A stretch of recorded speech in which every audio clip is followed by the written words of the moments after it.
मुख्यमंत्री देवेंद्र फडणवीस यांच्या हस्ते 26 ऑक्टोबर रोजी मंगळवेढा येथील छत्रपती शिवाजी महाराजांच्या अश्वारूढ पुतळ्याचा अनावरण सोहळा संपन्न होणार आहे। या कार्यक्रमाला मनोज जरांगे आणि देवेंद्र फडणवीस एकाच मंचावरती येण्याची शक्यता आहे। फलटण प्रकरणी आता आरोपीच्या शोधासाठी 4 पोलीस पथकं रवाना केलेली आहेत। फरार आरोपींच्या अटकेसाठी आता सातारा पोलीस आपलं सर्वस्व पणाला लावतील अशी प्रतिक्रिया साताऱ्याचे पालकमंत्री शंभूराज देसाईंनी दिली आहे। सातारा जिल्ह्यातील फलटण उपजिल्हा रुग्णालयातील महिला डॉक्टरनं पोलीस निरीक्षक गोपाल बदने यांनी केलेल्या लैंगिक अत्याचारामुळे आत्महत्या केल्याचं त्याच्या सुसाईड नोटमुळे समोर आलंय। तसंच प्रशांत बनकर यांना मानसिक त्रास दिल्याचंही नमूद केलं असून आता राज्य महिला आयोगाने याची दखल घेतली असून संबंधितांवर कठोर कारवाई करावी अशा सूचना रुपाली चाकणकर यांनी दिलेल्या आहेत। राज्यातील 21 सत्ताधारी आमदारांना एका ठेकेदारानं डिफेंडर कार वाटल्याचा घणाघात काँग्रेसचे प्रदेशाध्यक्ष हर्षवर्धन सपकाळ यांनी केलेला आहे। यावर आमदार संजय गायकवाड यांनी हर्षवर्धन सपकाळ हे जनाधार नसलेला माणूस असल्याचं विधान करत प्रत्युत्तर दिलं आहे। वर्ध्याच्या हिंगणघाट कृषी उत्पन्न बाजार समितीमध्ये शेतकऱ्यांनी विक्रीला आणलेलं सोयाबीन अवकाळी पावसानं ओलं झालंय। विदर्भातील सर्वात मोठ्या असणाऱ्या बाजार समितीमध्ये भाव चांगला मिळत असल्यानं जिल्ह्यातील सोयाबीन विक्रीला आणलं होतं।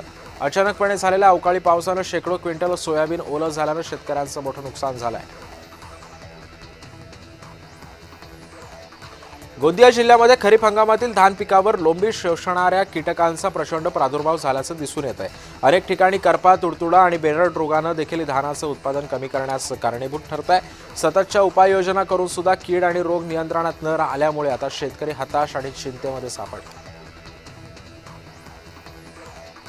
दोडामार्ग तालुक्यामध्ये गेले कित्येक महिने जंगली हत्तींमुळे लाखोंचं नुकसान झालंय।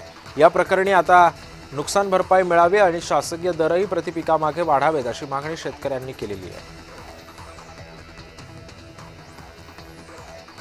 महाराष्ट्र शासनाच्या आदिवासी आश्रमशाळेमध्ये रोजंदारीवर असलेल्या कामगारांचं खासगीकरण करत असल्याच्या कारणानं आदिवासी बांधवांनी मोर्चा काढलाय।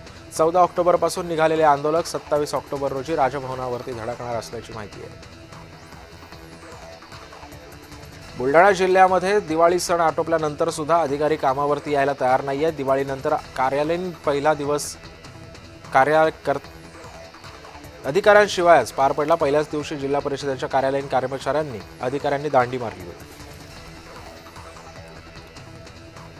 वर्ध्याच्या वाहतूक नियंत्रण शाखेचे नियोजन नसल्यानं वाहतूक व्यवस्थेचा बोजबारा उडालेला आहे। शहरामध्ये जड वाहनांना बंदी असताना सुद्धा खुलेआम ट्रॅव्हल्स फिरत आहेत, त्यामुळे शहरामध्ये मोठा अपघात घडण्याची सुद्धा भीती व्यक्त केली जाते।